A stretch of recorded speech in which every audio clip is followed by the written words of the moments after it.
Bien amigos, continuamos con ustedes. Hoy día estamos hablando con Pavel Iso y el tema que estamos tratando es el tema de la reforma fiscal integral que tanto se discute en los medios y en la opinión pública y que es un tema fundamental porque el tema fiscal es transversal.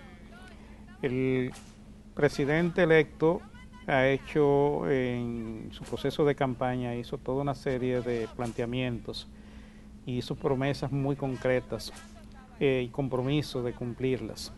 Sin embargo, cuando uno se pone a pensar en la situación fiscal del país, se le generan muchas inquietudes acerca de cuáles son las posibilidades y qué espera la gente de unas nuevas autoridades. Se habla de un pacto, hacer un pacto eléctrico, un pacto educativo y un pacto fiscal. Los tres grandes pactos que están incluso en una ley que es la Ley de Estrategia Nacional de Desarrollo y que son pactos fundamentales porque todos ellos son temas cruciales que la sociedad dominicana tiene que resolver para poder avanzar y poder mejorar lo que es su aparato productivo y la distribución de la riqueza y combatir el tema de la pobreza. Sin embargo, cuando uno se pone a ver, para ver los planteamientos que hace la gente, uno a veces se le genera muchas interrogantes. Por ejemplo, el periódico Diario Libre esta semana publicó un trabajo de una entrevista que le hizo a varios expertos tributarios. Y oye lo siguiente, un resumen muy corto. Todos se oponen a que se aumenten impuestos para enfrentar el déficit fiscal. Uno dicen que los impuestos se queden como están y otros proponen reducciones. Una tercera opción es la negociación de un pacto con representantes de la sociedad y que cada quien asuma su responsabilidad. Y hay otros que sugieren buscar financiamiento para cubrir el déficit antes que aumentar los impuestos. Entonces, viendo esto, son expertos tributarios que son gente que tienen toda una historia manejando el tema fiscal. Pero también uno ve como que la gente entiende que un gobierno como el que va a asumir el 16 de agosto, con todos los compromisos y con toda la situación de dificultad, con un nivel de déficit extraordinario, compromiso de pago de deuda, compromiso de asumir el 4% para la educación y con toda una serie de temas y de políticas que se ha comprometido a desarrollar, no puede hacer como la gente espera tal vez un corte. Llegué hasta aquí, encontré esta situación, voy a hacer una reforma tributaria y voy a resolver todos los problemas de golpe y porrazo. Por ejemplo, el tema de los ingresos fiscales. La gente habla mucho de aumentar la calidad de las recaudaciones. Y también por el lado de gasto se habla mucho de la calidad del gasto y ese es el planteamiento. Y los empresarios de hecho están cerrados en que no se pueden crear más impuestos sino mejorar el gasto. Ese es el gran tema. Entonces, ¿qué tú piensas de todo esto? Porque yo no veo que sea tan fácil como se está planteando públicamente, un tema tan crucial y tan difícil de manejar y tan complejo como es el tema fiscal. Yo creo que hay que empezar a resolver las graves deficiencias que tiene el sistema tributario. Habiendo dado pasos contundentes por el lado del gasto, entonces nos toca sentarnos a negociar, nos tocaría sentarnos a negociar el lado de los ingresos. Y yo estaría de acuerdo en que el énfasis fundamental de una reforma tributaria tendría que ser más que nada ampliación de la base, antes que aumento de tasas impositivas. No significa que no pueda haber aumentos de tasas impositivas, pero lo más importante yo creo que ampliar la base. Ahora, ¿hacia dónde ampliamos la base? Yo pienso que el énfasis tiene que estar por el lado de los ingresos, el impuesto sobre los ingresos y el patrimonio. Tenemos aquí en la economía dominicana importantes hoyos por el lado del impuesto sobre la renta, por ejemplo. Y quiero señalar dos casos que son diferentes. Uno es el caso de el impuesto sobre la renta, sobre los ingresos que se derivan de instrumentos financieros. Es decir, en este país usted tiene su plata puesta en una empresa y paga impuestos sobre la renta. Pero si usted tiene esa plata depositada en algún instrumento financiero, en cualquier institución, o incluyendo en el Banco Central, los intereses que devengan esa riqueza financiera no están grabados con impuestos sobre la renta. Entonces el mensaje del sistema tributario es no metas tu plata en las empresas, sino que mételo en instrumentos financieros. Entonces, vive de los impuestos. Y vive de los intereses. Sí. Entonces yo pienso que hay un mínimo de racionalidad tributaria. Implicaría que había que incorporar estos ingresos por intereses al paquete de impuestos sobre la renta. Pero una pregunta, Pavel, ¿eso no desestimularía el ahorro en un país donde el ahorro es pobre? Todo impuesto va a desestimular algo.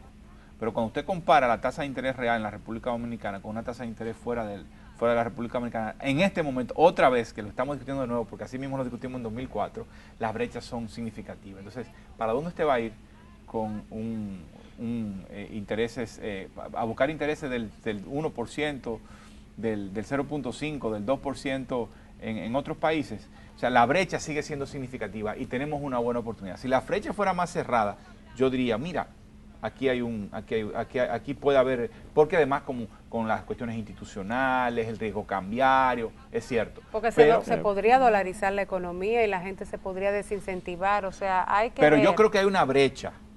Yo creo que esa debería estar en la última línea. Yo pienso que debe estar en la primera, Roxana, te cuento. ¿Tú sabes cuál debe estar en la última? Y quiero insistir en esto. Porque de nuevo, se trata de un tema de que es un ingreso, igualmente es un ingreso. También tenemos deficiencia en inversión. La inversión en formación bruta de capital con respecto al PIB es bastante baja. Un impuesto sobre la renta también te lo está penalizando, pero ya te lo está penalizando.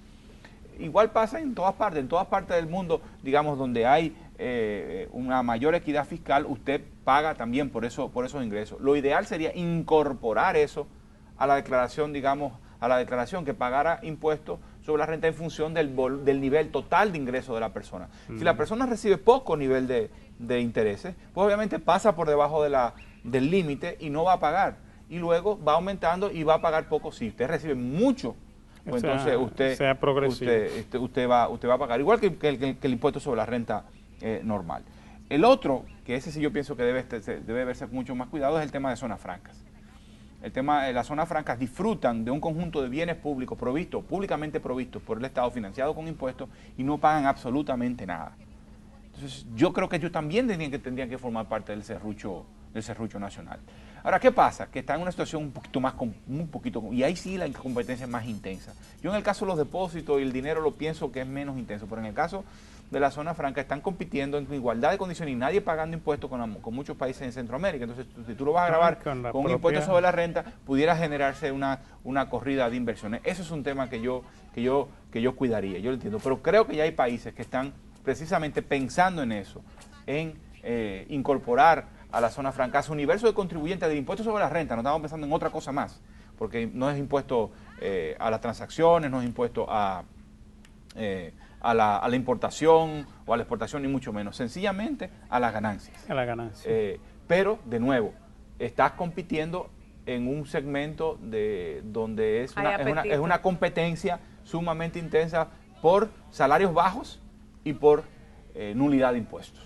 Entonces yo entiendo la complejidad de eso y creo que no debe hacerse sin el consenso de ellos. En solo, sino en coordinado. De hecho, el Fondo Monetario Internacional, yo recuerdo cuando estaba trabajando para el Ministerio de Economía, lo que es el Ministerio de Economía, por allá en 2005, el Fondo Monetario estaba articulando algún tipo de iniciativa para que hubiese consenso en las políticas con relación a las zonas de procesamiento, a las zonas francas de exportación o a las zonas libres de procesamiento, para que nadie fuese a entrar en una competencia que nos pusiera a todo el mundo peor.